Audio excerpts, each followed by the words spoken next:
tan and passes through the origin. अब आपको ऐसे लाइन का इक्वेशंस निकालना है जो कि इस लाइन के परपेंडिकुलर है और ये पासेस थ्रू किससे हो रहा है, ओरिजिन से हो रहा है। तो सबसे पहले भाई हमारा क्या बनेगा, डायग्राम बनेगा। डायग्राम बनाया तो क्या होता है, उससे आपको क्वेश्चन समझ में आ जाता है कि क्वेश्चन पूछा क्या जा रहा है। अगर आपको मैथमेटिक्स में ये पता हो गया कि मेरे से क्वेश्चन क्या पूछा जा रहा है तो सॉल्यूशंस आपका उतना ही इजी हो जाता है। अब क्या है, एक लाइन है, वो लाइन आपका क्या है, x plus 4y equal to क्या है, tan है। और जो दूसरा लाइन है वो लाइन क्या है भाई, ये ओरिजिन से पास हो रहा है, ठीक है। और इस लाइन पे ये एंगल क्या बना रहा है, 90 डिग्री बना रहा है। ये चीज आपको पता हो गया। आपको फाइंड आउट क्या करना है, इस लाइन का इक्वेशन आपको फाइंड आउट करना है। तो इजी है, पहले इसका स्लोप निकालते हैं। स्लोप इस लाइन का क्या हो जाएगा, स्लोप ऑफ लाइन m1 या रिक्वायर्ड लाइन जो भी है, minus coefficient of x that is क्या है आपका 1 और कोफिशिएंट ऑफ y कितना है -4। तो स्लोप आपका क्या हो गया, m1 इक्वल टू -1/4, ये हो गया।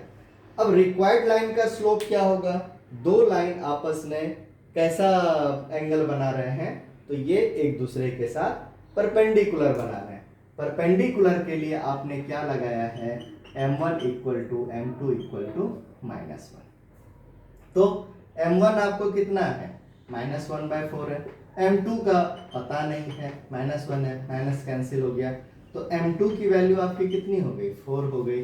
मीन्स अब एक ऐसे लाइन का इक्वेशंस निकालना है जिसका स्लोप आपको पता है और वो स्लोप आपका कितना है, 1/4 है और पासेस थ्रू द कितना है, ओरिजिन है। तो अब ऐसे लाइन का इक्वेशंस निकाल लीजिए। क्या करना है, y माइनस y1 स्लोप और x माइनस x1। स्लोप बोलिए, m बोलिए, tan थीटा बोलिए, जो भी है, y माइनस 0 और इसकी वैल्यूज क्या हो गई 4 x माइनस 0। तो इसमें भी देखिए कांस्टेंट नहीं आएगा, ठीक है, क्योंकि line passes through the origin है। अब इसको सॉल्व कर लेंगे, means y minus 4x equal to 0 is line perpendicular to x plus 4y equal to 10 which is passes through the origin. तो इस तरह के क्वेश्चंस को आप इजीली बना सकते हैं कोई भी एंगल के हिसाब से। अब थोड़ा सा क्वेश्चंस को थोड़ा ट्विस्ट करते हैं, इसको कैसे बनाएंगे, और वो क्वेश्चंस आपको बनाना है, मैं नहीं बनाऊंगा, ठीक है। Find the equation of line which is, ठीक है, लाइन विच इंक्लाइन, ठीक है, angle 30 degree with line x plus 4y या x प्लस 2y या x प्लस y ले लेता हूँ, x plus y equal to 5, x plus y equal to 5 and passes through the point 2, 3। अब एक ऐसे लाइन का इक्वेशंस आपको निकालना है जो कि लाइन इससे 30 डिग्री का एंगल बनाता है और वो पासेस हो रहा है पॉइंट्स 2, 3 से। तो सबसे पहले एक डायग्राम बनाएंगे। डायग्राम में आपका क्या होगा, एक लाइन है जो कि x प्लस वाई है, ठीक है, x plus Y equal to 5 एक लाइन है, और एक दूसरी जो लाइन है ये वाली लाइन है जो L2 है, और ये एंगल कितना बना रही है, 30 डिग्री बना रही है, और ये लाइन जो है किससे पास हो रही है, 2, 3 से पास हो रही है। तो ये पॉइंट्स ऐसा कुछ तो होगा, 2, 3 से पास हो रही है, ठीक है। तो इस लाइन का इक्वेशंस बताना है। तो आपको इसमें फाइंडिंग क्या है, x1 2 है, y1 3 है, एंगल आपको निकालना पड़ेगा किससे, tan theta equal to m1 minus m2 और 1 प्लस m1 इंटू m2। तो यहाँ पे क्या है, tan 30 डिग्री को लेके जाएंगे और tan 30 डिग्री से आपका एक का स्लोप पता है, कोफिशिएंट ऑफ किससे, x, coefficient of x upon coefficient of y, और यही क्या होता है माइनस, यही तो आपका स्लोप होता है, दैट इज m1 होगा, और इसको आप निकाल लेंगे तो -1 आएगा। अब इन वैल्यूज को रख के आपको सॉल्व करके बताना है, m2 निकालना है, और जैसे ही m2 स्लोप निकल जाएगा आप इक्वेशन ऑफ लाइन निकाल सकते हैं।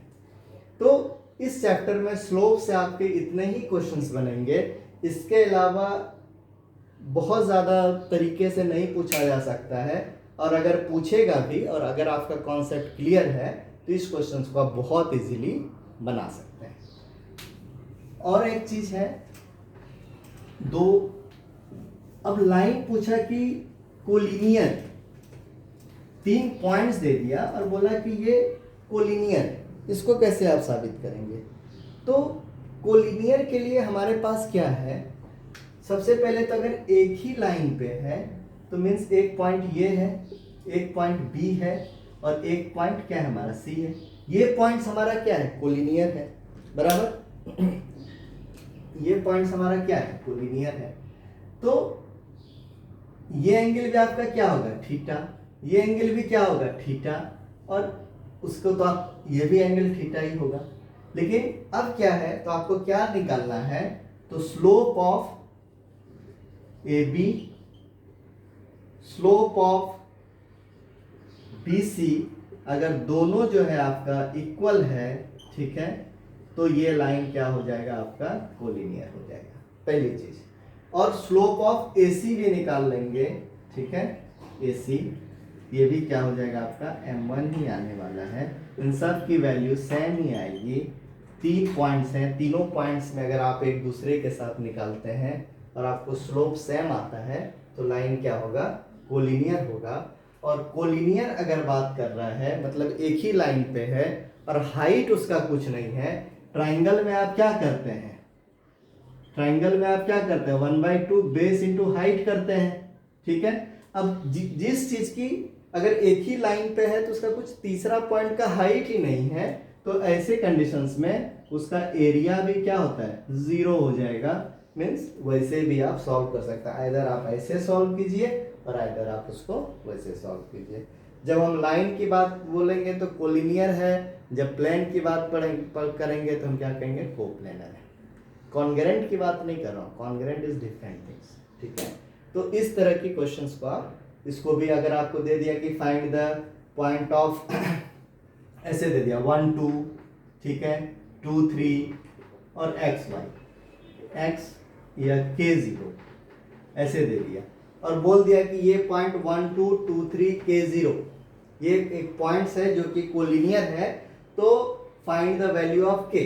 तो आप वैसे भी निकाल सकते हैं, आइदर आप ट्रिग्नोमेट्री जो हाई स्कूल में पढ़े हैं उसका एरिया करके 0 कर दीजिए, या स्लोप इसका निकाल लीजिए, फिर इनका स्लोप निकाल लीजिए, दोनों स्लोप को बराबर कर दीजिए और जो आपको सॉल्व करने के बाद जो वैल्यूज आएगी के की वही वैल्यूज आएगी और वो उसको रख दीजिए और चेक करने के लिए एसी का भी स्लोप निकाल लीजिए।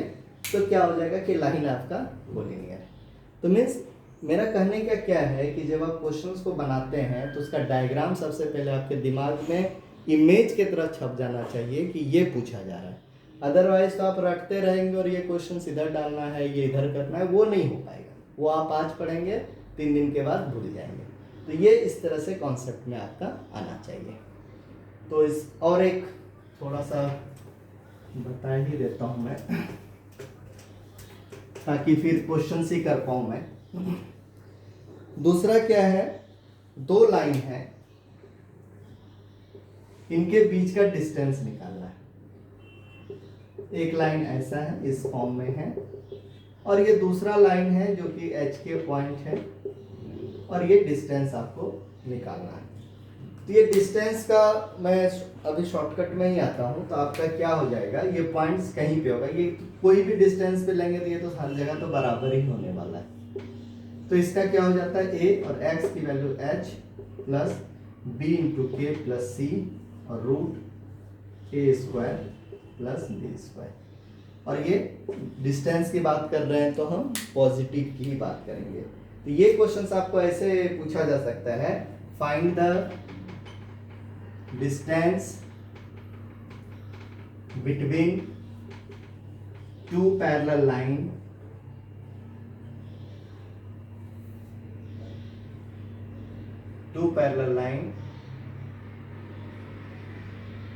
line 1 is x plus 2y minus 5 equal to 0 and point 2 3 is line 2।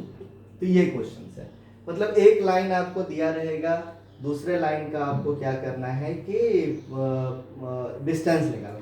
तो ये जो पॉइंट है आपका 2 3 होगा, और ये जो लाइन है आपका क्या है, x plus 2y minus 5 equal to 0 है। कहीं कहीं पे क्वेश्चंस को ट्विस्ट करने के लिए कुछ ऐसा ऐसा लिख देते हैं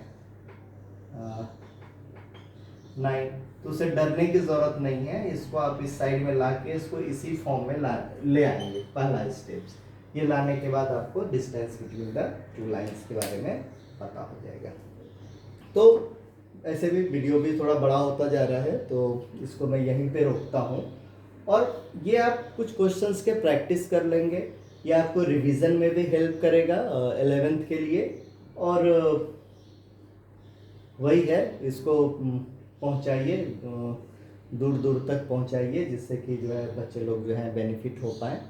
इसमें किसी तरह का मेरा फाइनेंशियल या कुछ वैसा है ही नहीं। पहली चीज़ है कि ये पहुंच पाए और एक तरह से ये नोटबुक के तरह बच्चों को तैयार हो जाए।